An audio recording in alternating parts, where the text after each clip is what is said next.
Andy, just reflections on last weekend, 4 points out of a possible six. I suppose with 10 men in mind, it was a good return over the weekend. Yeah, two strong performances against Sutton and Halifax. Sutton was a little bit different. We played well first 25 minutes and really should have put it to bed. But fair credit to Sutton, they came back and gave it a good game. Even down to 10 men, it was a tough ask because nothing to lose. So that's why we went all in. Went 1 for 1 at the back and pushed us back, but we dug in. We had a few knocks that day as well, so we were probably down to 9 men on the pitch as well because Danny and was were carrying injuries. So great to get a result there because it's tough and all away games are. And then Halifax started okay. I think both teams had a couple of efforts on goal. Obviously, the red card then alters you thinking if you can get away with a point, it's a job done. So we changed the setup a little bit and come on. We could have gone all out and try and get 3 points, but I reviewed it like I watched Everton Newcastle v Liverpool, and Newcastle went for it after going down 10 men, but slightly different circumstances. They hadn't played 40 hours before, and eventually they lost the game. So I think overall we did it right in how we approached it. A lot of hard work from the team to battle and scrap for the point. Good goal from Cal. Unfortunate with their goal, but apart from that, I thought they defended really well. Yeah. In terms of Brandon's red card, I know you confirmed with the radio yesterday, not looking to appeal, but what was the thought process in that one for you?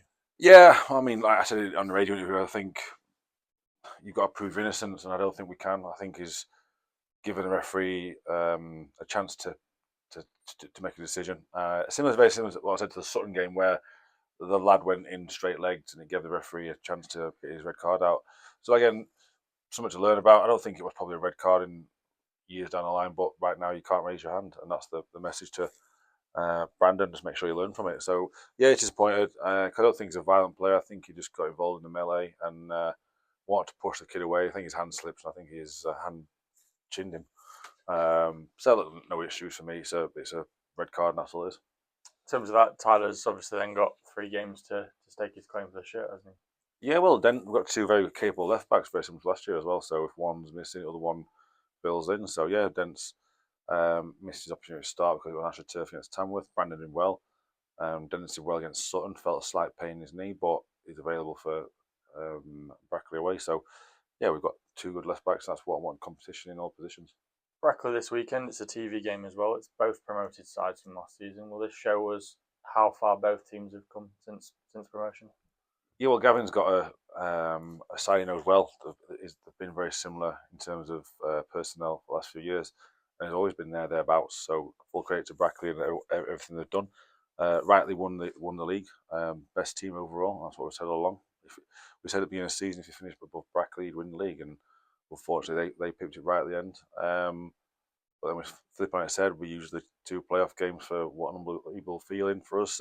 Yes, we would really like to win the league plus one, but both got promoted, and I wish them all the best this season because they've come a long way with us. So there's a similar outfit. Obviously, we got maximum points against them last season. Do you draw on them experiences last season, or is this a fresh start now? No, fresh start. They've got some different personnel as well, 3 or 4 new players. So no, again, we have to make sure that we do our jobs, but first and foremost, nullify a Brackley threat because we know what they are, and I'm guessing they know what ours are. So we're both from minute one have a little feel of each other, see how we go, and then obviously it's just about being consistent. We've been consistent the last 4 games, so just keep the messages exactly the same we've done before. Last weekend looked like it took its toll on the players in terms of the output they put in, particularly Sutton, and then to go into the Halifax game with 10 men for quite a long time. How have they recovered over this week? Recovered really well. A few players had a couple of extra days recovery, but the rest of the squad, everyone trained today, barring Ollie Rose, who's going for a scan tomorrow. So rest of the squad's fighting fit. So yeah, good opportunity to get some rest into the bodies. I think the 40-hour turnover is quite difficult on all players, especially when down to 10 men. So they exert a lot of output, but we've had a good few days to recover. So there's no excuses from us as a team now. We've got players that are 100% fit and ready to go for the weekend. With Ollie, then, what are you expecting? Obviously, not the outcome you won't know until you get the scan, but what nature of the injury is it? This is hamstring. So both physios had a look at him. and just to get the scan done, so we know where we're at. There's no point in guessing with hamstrings, so we'll get that sorted. There's a few players out of the squad at the weekend. Danny Whitehall, Alfie Beeston, and a few nursing knocks. How are they getting on? Yeah, Danny's fine. Had a slight thigh hip flexor tightening, and his ankle took a bit of a knock as well. So it was just precaution for Danny. He almost made the squad, and we were that close, but we just measured it and thought, should we risk him? We thought no. And then Alfie's back, he felt a bit of abdominal pain in the game against Sutton, so brought him off. But both are 100% now, no issues at all. So yeah, like I said, no real injury worries really.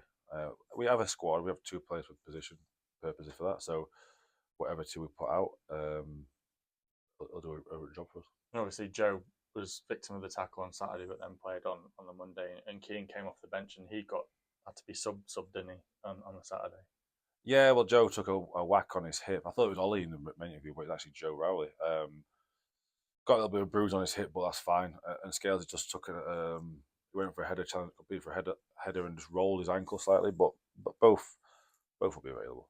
I suppose it's the nature of it, especially playing them 2 games. You don't even see that in professional game, do you? Saturday, Monday, right? No, it's a tough turnaround. It really is. I know I said before, it's players love to play it, and we got 4 points from it, so it does mask it a little bit. But it is tough on everyone. I mean, I'm imagining going down to 10 men and fighting for 60 minutes after you just exert yourself for a full 97 minutes before.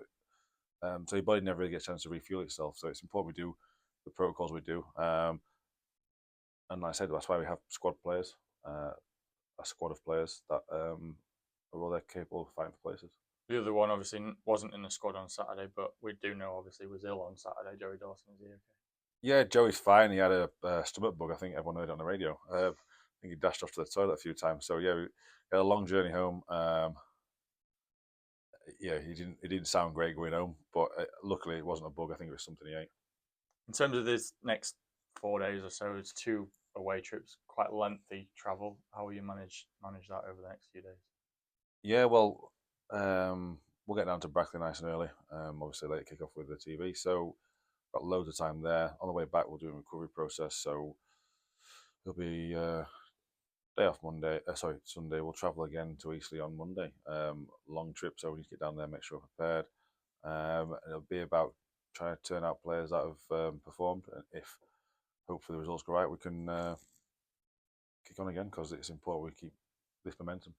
Final one, like you say, it is a TV game that normally raises everyone's levels just that 1% or 2%, doesn't it?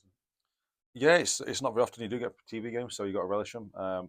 Just put no extra pressure on yourselves. We just go up there, focus on our games, make sure that we're not the upset on TV or on any of a bad result. Because, like I said, Brackley are a very good outfit. To beat Rochdale side, although Rochdale made changes, they still weathered the storm. Came away with a good 2-1 win. And against Yeovil, they played some good football, missed a couple of chances, and Yeovil punished them. But that's what you get at this level. Every time you step up, you make mistakes, get punished. So, yeah, we have to make sure that we're on it, or Brackley will punish our mistakes.